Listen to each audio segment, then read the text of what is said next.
Bonjour les amis, je suis Compostman, le roi du compost. Mais alors, c'est quoi le compost? C'est pas une lettre qu'on écrit et qu'on poste, hein? Venez, approchez, je vais vous montrer. Voilà ce que c'est le compost. Une substance brunâtre et nutritive qui va enrichir la terre et permettre aux plantes de bien pousser. Car oui, les légumes, les fleurs, elles ont besoin de nourriture. Eh bien, le compost va leur offrir les éléments nutritifs nécessaires à leur développement. Et ça vient d'où le compost? Comment est-ce qu'on l'obtient? Avec des matières organiques.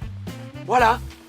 Pendant plusieurs mois, des micro-organismes, des petites bêtes qu'on ne voit pas toujours, comme les bactéries ou les champignons, mais aussi des plus grandes, comme les vers de terre, travaillent jour et nuit pour décomposer les matières organiques et les transformer en compost. Mais alors, les matières organiques, c'est quoi exactement? Hein?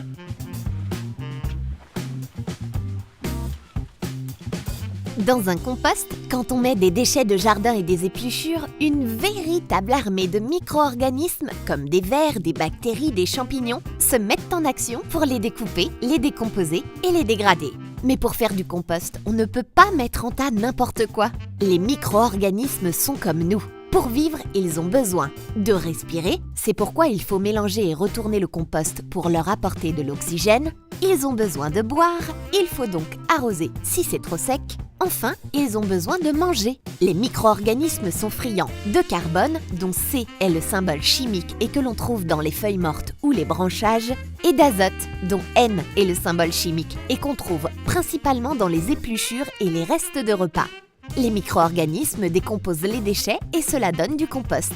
C'est un engrais naturel qui structure le sol et apporte aux plantes du carbone, de l'azote, phosphore, potassium, dont elles ont besoin pour bien pousser. Et la boucle est bouclée.